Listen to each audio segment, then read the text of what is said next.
ابتدائے آفرینش سے آج تک تاریخ ارتقاء انسانی اس امر پر شاہد عادل ہے کہ اس کرۂ ارضی پر بسنے والی اولاد آدم مادی اور روحانی دونوں دنیاؤں میں تحقیق و جستجو اور علم اور عمل کے چراغوں کی روشنی میں حرف حق کی تلاش کا سفر ہمیشہ جاری رکھا ہے۔ ہر عہد کی اپنی ایک سچائی ہوتی ہے۔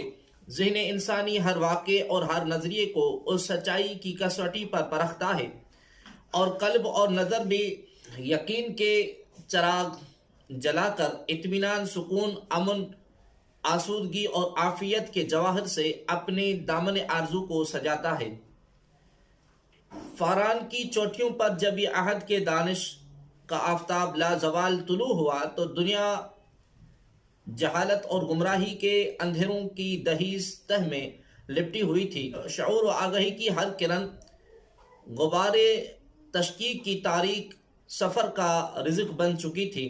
اگر کہیں تفکر کے چراغ روشن بھی تھے تو وہ بھی فلسفیانہ موش گافیوں اور عقل عیار کی من مانی تعویلات کی گرد میں کچھ اس طرح سے اٹے ہوئے تھے کہ زندگی کے آئینے خانے کا ہر عکس اپنی شناخت سے محروم ہو چکا تھا، اور ہر طرف مقصدیت سے محروم بے چہرہ لوگ ہجوم در ہجوم جنگل کی خوفناک تاریکی میں بھٹک رہے تھے۔ ظہور اسلام کے وقت دنیا سائنسی علوم سے یکسر نابلد تھی۔ یونانی فلسفہ ہی عقل کا معیار تصور ہوتا تھا۔ تفسیر حیات انسانی فلسفے کی لوح پر رقم تھی، اور جملہ حقائق و واقعات کو فلسفے کے حوالے سے دیکھنے کا رواج تھا۔ چنانچہ اوائل دور اسلام میں یونانی فلسفے سے متاثر سیرت نگار حضور ختم مرتبت صلی اللہ تعالی علیہ وآلہ وسلم کے معجزات کو فلسفے کی روشنی میں حق ثابت کرتے نظر آتے۔ ہم دیکھتے ہیں کہ دور اسلام کے ابتدائی صدیوں میں معجزات حضور رحمت عالم صلی اللہ علیہ وآلہ وسلم کے موضوع پر جتنا بھی علمی کام ہوا، اس کے پس منظر میں یہی فلسفیانہ توجیہات کا کار فرما تھی۔ آج کا دور سائنس کا دور ہے، جس میں سائنٹیفک اپروچ ہر تحقیق کا بنیادی وصف قرار پائی ہے۔ آج کا کم پڑھا لکھا سادہ انسان جو سائنسی علوم سے براہ راست اس قدر شغف نہیں رکھتا، وہ بھی کم از کم سائنسی طریقہ کار سے آگاہ ضرور ہے۔ اس کے اطمینان قلب کے لیے بھی سائنس کو کسوٹی بنا کر حقائق کو پرکھنے کا عمل جاری رکھنا ضروری ہے۔ جدید ذہن محض سنی سنائی بات پر یقین نہیں رکھتا۔ ہمارے عہد کے بچے بھی جگنوں کو روشنی کو دن کے اجالوں میں پرکھنے کی ضد کرتے ہیں۔ شعور و ادراک کی یہ منزل صحت مند سوچ کے ایمان کا بنیادی پتھر ہے۔ ناظرین محترم، عہد جدید کا ایک عام آدمی بھی جانتا ہے کہ سائنسی بنیادوں پر کام کرنے سے نتائج کس طرح درست برآمد ہوتے ہیں۔ چنانچہ عصر حاضر کے انسان سے مخاطب ہونے اور اس سے اسلامی عقائد و تعلیمات سے روشناس کرانے کے لیے کہ وہ ان عقائد و تعلیمات کو اپنے روز و شب کا عنوان بنا لے، جدید علم کلام کی ضرورت ہے۔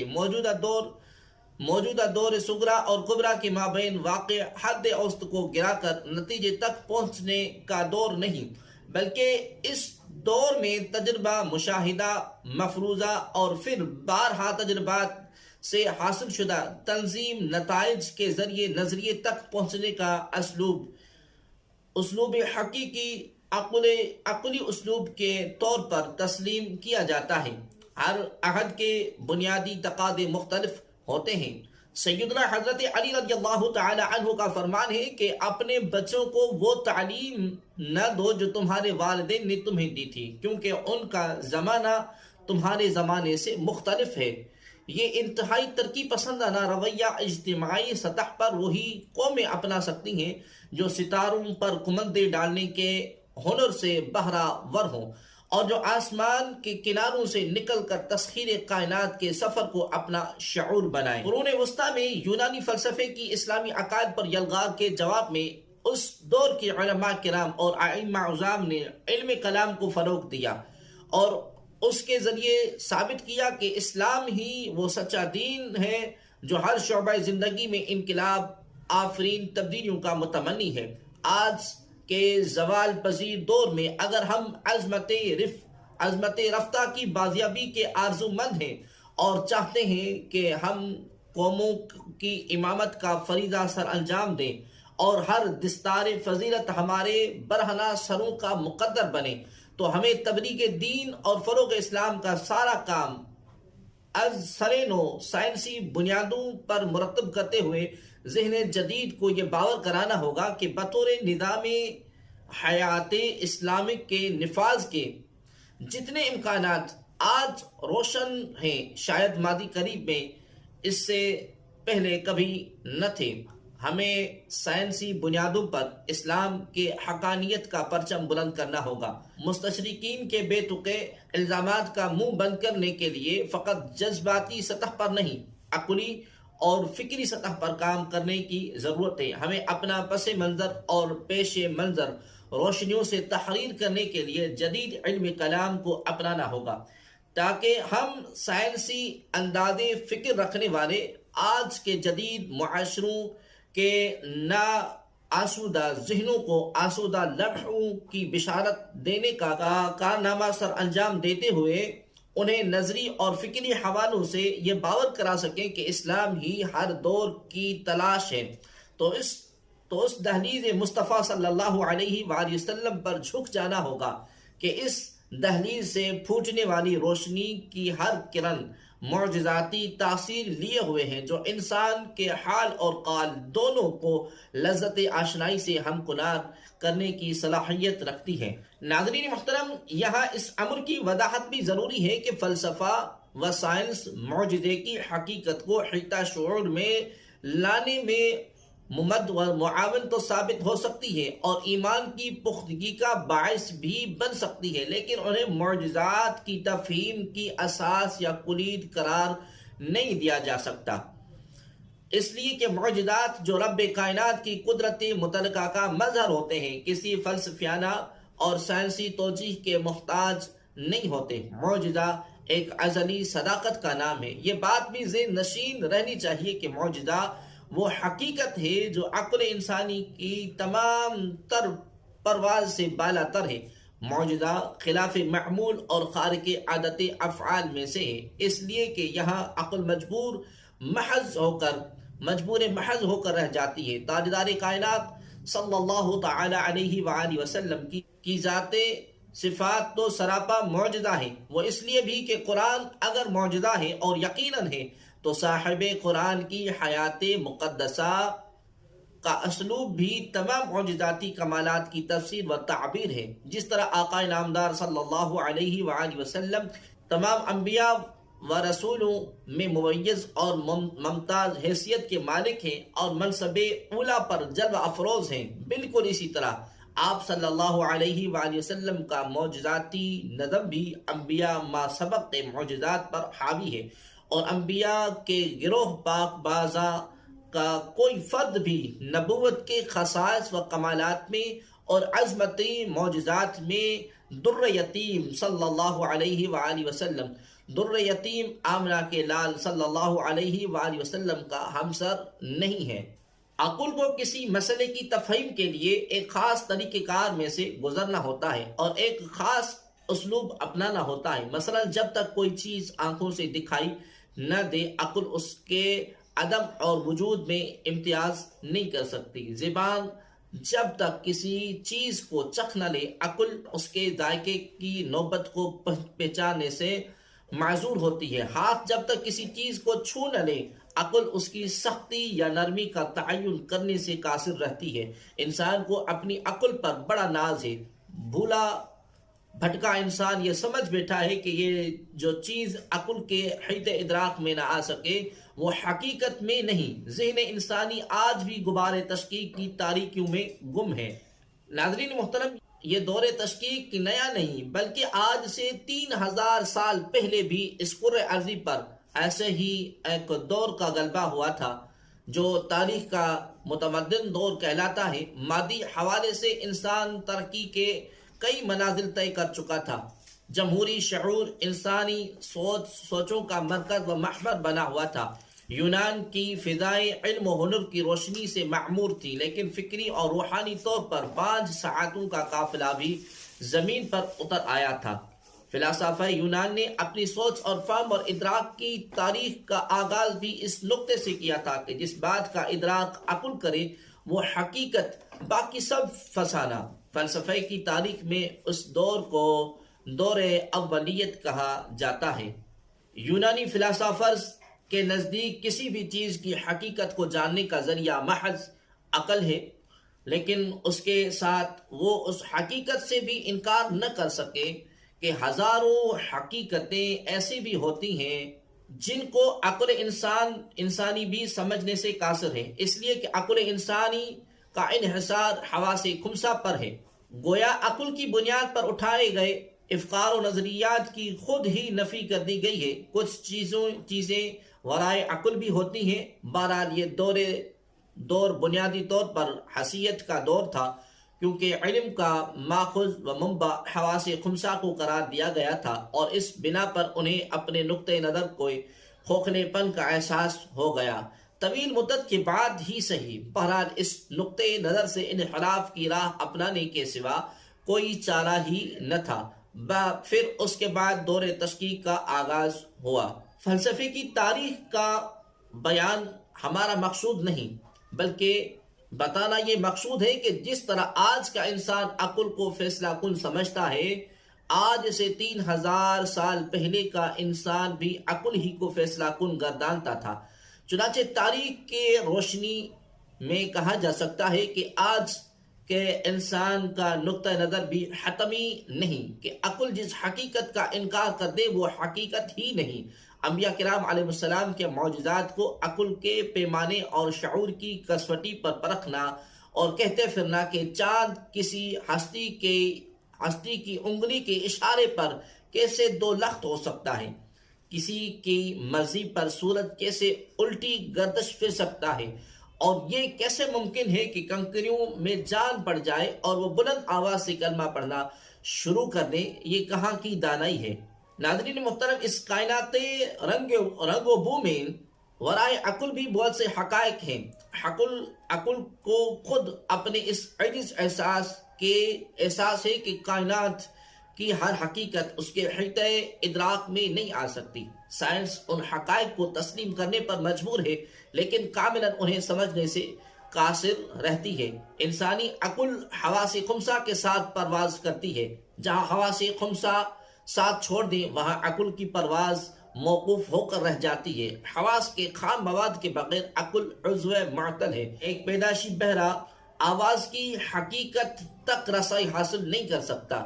اس طرح پیدائشی نابینا رنگ اور روشنی کی آمیزش سے لطف اندوز ہونے کی صلاحیت نہیں رکھتا۔ اب یہ عقل کے لیے تدبر اور تفکر کا مقام ہے کہ جس طرح 4 حواس کی موجودگی میں 5ویں حس سے متعلقہ محسوسات سے آگاہی ممکن نہیں، بالکل اسی طرح اس کائنات ہست و بود میں ہزارہا ایسی اشیاء ہیں اور ایسے حقائق موجود ہیں جو ہمارے 5 حواس کے دائرے محسوسات سے ماورا ہیں۔ کیا یہ ضروری ہے کہ تمام کائنات کی خلقت اس بنیادی ڈھانچے کے مطابقت میں عمل میں لائی گئی ہو جس بنیادی ڈھانچے کے مطابق انسانی حواس کی تخلیق ہوئی ہے؟ کائنات کے تمام موجودات کو حواس خمسہ کی کسوٹی پر پرکھنا ایسے ہی خلاف عقل بات ہے جیسے کوئی نابینا اسے 4 حواس کے بلبوتے پر پرکھتا کرے۔ وہ یقیناً صحیح نتیجے پر نہیں پہنچ سکتا۔ پوری کائنات تو دور کی بات ہے، اس کرۂ ارضی پر بھی کئی جاندار ایسے ہیں جن کا تخلیق اس بنیادی ڈھانچے سے بہت مختلف طریق پر ہوئی ہے، اور وہ ایسے ہی شمار محسوسات سے یکسر نابلد ہیں جو حضرت انسان کے دائرۂ اختیار میں شامل ہیں۔ اس زمن میں چھپکلی اور سانپ کی بعض اقسام خاص طور پر قابل ذکر ہیں جو محض 2 ابعاد سے شناسا ہیں، اور تیسرے بعد کا وجود ان کے حواس کے مطابق ناپید ہے۔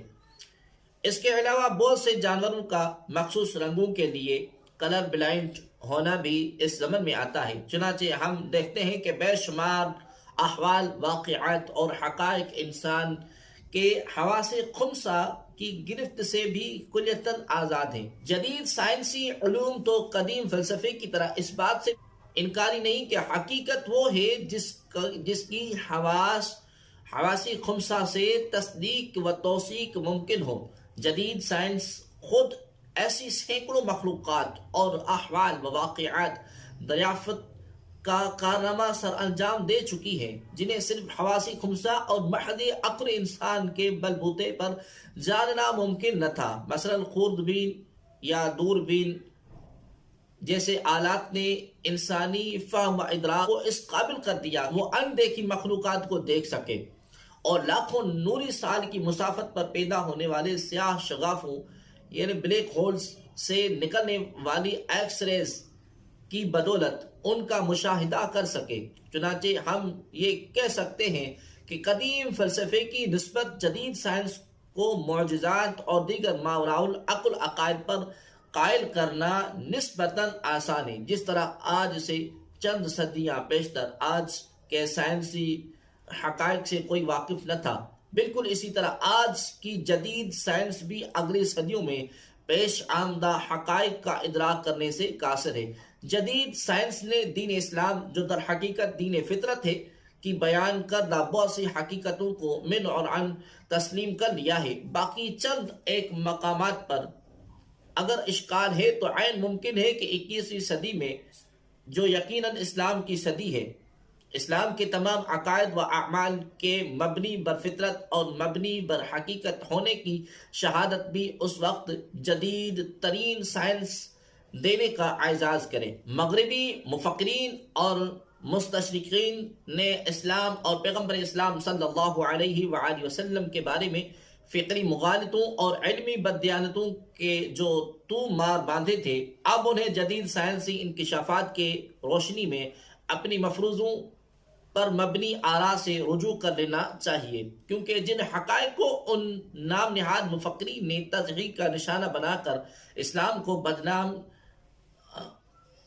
کرنے کی کوشش کی تھی، انہیں جدید سائنس تسلیم کرتی جا رہی ہے۔ انہیں اپنی تحقیق اور اپنے گھر کی گواہی کو تسلیم کر لینا چاہیے اور ضد اور تعصب کی دلدل سے نکل کر اعلیٰ ظرفی کا مظاہرہ کرنا چاہیے کہ یہی اہل علم کا شیوا ہے۔ یہ معاملہ تو تھا اسلام کے عقائد و اعمال کے فطری ہونے کا، اب جہاں تک معاملہ ہے معجزات کا تو معجزہ وہ حقیقت ہے جو کسی بھی دور میں کاملاً فہم انسانی میں سمانے سے قاصر ہے۔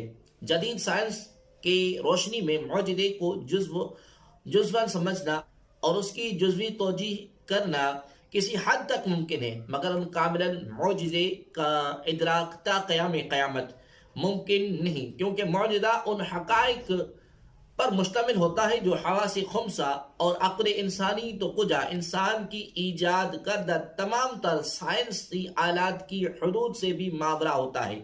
ناظرین محترم، بلیک ہول کی کامل تفہیم کے بعد اگلی نسلوں کو اس کی بدولت وقت میں سفر کی ترغیب دینے والا آج کا انسان اپنی حیرت انگیز ایجادات کی بدولت اس کرۂ ارضی سے کروڑوں اور اربوں میل کی مسافت پر وقوع پذیر ہونے والے کائناتی تغیرات کا نہ صرف مشاہدہ کر رہا ہے بلکہ ان مشاہدات کی روشنی میں اہل زمین کی سلامتی اور بقا کے منصوبے بھی بنا رہا ہے، اور اولاد آدم کے لیے آسودہ لمحوں کی تلاش بھی اپنے نظام شمسی سے بھی بہت دور کی ہی انت وسعتوں میں شمسی سے بھی بہت دور خلا کی بے انت وسعتوں میں انسانی بستیاں آباد کرنے کا آرزو مند ہے۔ کائنات کی تسخیر کے اس سفر میں اسے جن تجربات و مشاہدات سے گزرنا پڑا وہ اسے تخلیق آدم اور تخلیق کائنات کی ان ابدی سچائیوں کے بہت قریب لے آئے ہیں جن کا ذکر آخری الہامی صحیفے قرآن مجید میں رب کائنات نے کھول کھول کر بیان کیا ہے، اور جنوں اور انسانوں کو آسمانوں کی حدود سے نکل کر مشاہدہ حق کی ترغیب دی ہے۔ جو انسان جدید سائنسی علوم میں مہارت حاصل کر رہا ہے، تو قرآن حکیم میں درجے سائنسی حقائق کی تصدیق و توثیق ہوتی جا رہی ہے، اور آج کا سائنسدان اس نتیجے پر پہنچ چکا ہے کہ آج سے 1400 سال پہلے حضور رحمت عالم نور مجسم صلی اللہ علیہ وآلہ وسلم نے جو سائنسی انکشافات کیے تھے وہ الہام کے بغیر ممکن ہی نہیں۔ اس لیے قرآن آسمانی ہدایت کی سچی کتاب اور پیغمبر اسلام صلی اللہ علیہ وسلم اس کائنات کے خالق و مالک کے سچے رسول ہیں۔ ناظرین محترم، جدید ترین کمپیوٹر ٹیکنالوجی اور انٹرنیٹ سے لے کر مصنوعی سیاروں اور خلائی اسٹیشنوں کے وسیع و عریض نظام تک انسانی زندگی میں تحقیق و جستجو کے ان گنت چراغ روشن ہیں۔ انسان اس تک وہ دو میں ہے کہ کائنات کے رازہائے سربستہ سے پردہ اٹھا کر اس کی تخلیق کی مقصد تخلیق اور کائنات کے انجام سے آگاہی حاصل کرے، اور پھر انسان کی تخلیق اس کائنات میں اس کی کردار اور دیگر حقائق کی تہ تک پہنچ سکے۔ یہ سب کچھ ایک مربوط نظام کے تحت تکمیل پذیر ہے۔ اسے سادہ اور آسان الفاظ میں فطری نظام کہتے ہیں، جبکہ اصطلاحاً اسے تکوینی نظام اور مکافات عمل کا نام بھی دیا جاتا ہے۔ اس کائناتی رنگ و بو میں صرف دو چیزوں کا ظہور ہوتا ہے، ایک اللہ رب العزت کی عادت، دوسری اللہ رب العزت کی قدرت۔ ناظرین محترم، یہ بات ذہن نشین رہنی چاہیے کہ خالق کائنات کی عادت بھی اس کی قدرت کاملہ ہی کے تحت ہے، کہ تاہم اصطلاحاً اللہ کی عادت سے مراد اللہ تبارک و تعالی کا تخلیق کردہ نظام، فطرت یا تکوینی نظام ہے، جس کے تحت یہ کائنات پست و بالا مسلسل حرکت پذیر ہے۔ یہ بات قابل غور ہے کہ کائنات کا آغاز تکوینی نظام کے تحت ہوا، اور بالآخر اس کا انجام بھی اس تکوینی نظام کے تحت ہوگا۔ اللہ کی قدرت سے مراد تمام وہ افعال ہیں جو عام نظام فطرت سے ہٹ کر وقوع پذیر ہوتے ہیں۔ اللہ رب العزت کی عادت کا ادراک و شعور اور اس کے آغاز سے انجام تک تمام پہلوؤں کا احاطہ عقل انسانی کے جہد مسلسل اور کوشش بسیار کا ما حاصل ہے۔ اس کے برعکس اللہ تبارک و تعالیٰ کی قدرت کا ادراک ذہن انسانی کے بس کی بات ہی نہیں۔ مثلا اگر نر اور مادہ کے امتزاج سے بچہ پیدا ہو تو بات اپنی تمام تر جزئیات کے ساتھ انسانی عقل میں سما جائے گی کہ یہ تیسرا افراد کیسے تخلیق ہوا، اور اگر اسباب و علل کے بغیر قدرت الہیہ کا ظہور ہو تو عقل اس کا ادراک حاصل کرنے سے قاصر رہے گی۔ مثلا رب ذوالجلال محض خاک سے ابو البشر سیدنا حضرت آدم علیہ السلام کی تخلیق فرما دے تو یہ اللہ رب العزت کی قدرت کا ظہور ہے، جس کا ادراک عقل سے ممکن نہیں۔ حضرت صالح علیہ السلام کے ڈنڈے سے پہاڑ کا پھٹنا اور اونٹنی کا برآمد ہونا، حضرت مریم رضی اللہ تعالی عنہا کے پاس بند کمرے میں بے موسمی پھل آنا، یہ سب قدرت الہیہ کے نظارے ہیں۔ عقل ان نظاروں کے ادراک کی طاقت نہیں رکھتی۔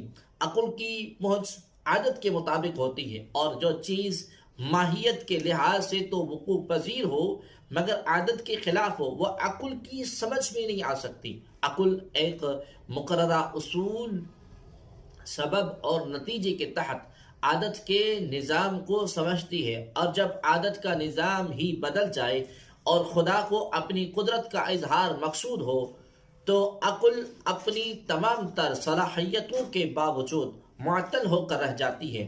اس لیے انبیاء کرام کے معجزات کو اپنی عقل کے پیمانے سے ماپنے والوں کو اس بنیادی نقطے سے متفق ہونا پڑے گا کہ معجزہ کہتے ہی اس امر کو ہے جو عقل کی جملہ صلاحیتوں کو عاجز کر دے۔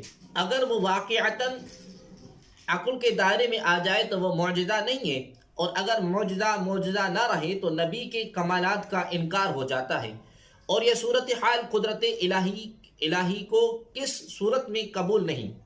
ناظرین محترم، تاریخ انبیاء و مرسلین ہمیں بتاتی ہے کہ اللہ تبارک و تعالی ہر نبی اور ہر رسول کو کوئی نہ کوئی ایسا معجزہ ضرور عطا فرماتا ہے جو اپنے عہد کے معروضی حالات اور تقاضوں کے مطابق ہوتا ہے۔ تاریخ کے مختلف ادوار میں عقل انسانی کسی نہ کسی فن کو اپنے عروج پر لے جا چکی ہوتی ہے، لہذا اس نبی کے عہد کے لوگوں کے ذہنی اور فکری ارتقاء کو مد نظر رکھتے ہوئے اسے ایسا معجزہ عطا کیا جاتا ہے کہ اس کے پورے دور میں عقل انسانی کی کسی ایسی چیز کو ایجاد نہ کر سکے جو اس نبی یا رسول کے معجزے کو نعوذ باللہ مات کر دے یا اس معجزے کی نفی کر دے۔ معجزے کے لیے ضروری ہے کہ وہ عقل انسانی کے ما حاصل تمام تر ایجادات سے آگے نکل جائے۔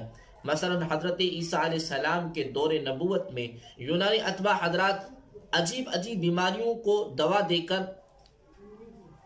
دور کر دیتے تھے۔ یہ کارنامہ عقل انسانی کا تھا۔ اس فکری اور نظری پس منظر میں حضرت عیسیٰ علیہ السلام کو وہ معجزہ عطا ہوا کہ آپ مردوں کو زندہ کر دیتے، مادرزاد اندھوں کو قوت بینائی عطا کر دیتے، کوڑیوں کو اذن شفا سے ہمکنار کرتے۔ آپ کا پورا عہد اپنی تمام تر تہذیبی، تمدنی اور ثقافتی ترقی کے باوجود اللہ کے نبی کے ایک بھی معجزے کا جواب پیش نہ کر سکا۔ حضرت موسیٰ علیہ السلام کے عہد مبارکہ میں عقل انسانی نے جادو جیسے فن کو ایجاد کیا۔ قرآن حکیم میں فرعون کے دربار کا ذکر تفصیل کے ساتھ موجود ہے۔ فرعون نے اللہ کے نبی کے مقابلے میں بڑے بڑے جادوگروں کو اکٹھا کیا اور انہیں اپنے کمالات دکھانے کے لیے کہا۔ جادوگر زمین پر اپنی رسیاں پھینکتے تو وہ رسیاں سانپ بن جاتی۔ حضرت موسیٰ علیہ السلام کو ان جادوگروں کے مقابلے میں اپنا عصا پھینکنے کا حکم ہوا اور یوں قدرت الہی کے مظہر کے طور پر آپ کا عصا ایک اژدہا بن کر سارے سانپوں کو نگل گیا۔ ناظرین محترم، تمام انبیاء کرام علیہ السلام کی نبوتیں چونکہ زمان مکان کی پابند تھیں، اس لیے انہیں اس سطح کے محدود معجزات عطا کیے گئے۔ جب نبی آخر زمان صلی اللہ علیہ وآلہ وسلم کا ظہور ہوا تو وہ پوری دنیا جہالت کی تاریکیوں میں لپٹی ہوئی تھی، تاہم تمدنی اور ثقافتی حوالوں سے آپ کا عہد ماضی سے یکسر مختلف تھا۔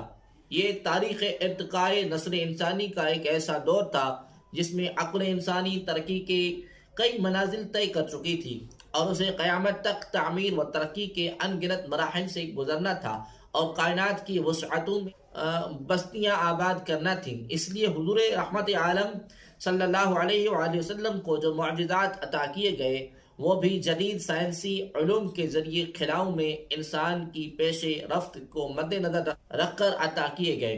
اس لیے اب قیامت تک عقل انسانی سائنس اور ٹیکنالوجی کے میدان میں جتنی بھی ترقی کرتی چلی جائے، معجزہ مصطفی صلی اللہ علیہ وآلہ وسلم کی وسعتوں اور عظمتوں کا جزوی طور پر بھی جواب پیش کرنے سے معذور رہے گی۔ اور نبوی مصطفی میں عقل انسانی کا سب سے بڑا کارنامہ جو 20ویں صدی کے آخر تک منصب شہود پر چھایا رہا، خلاقی تسخیر ہے۔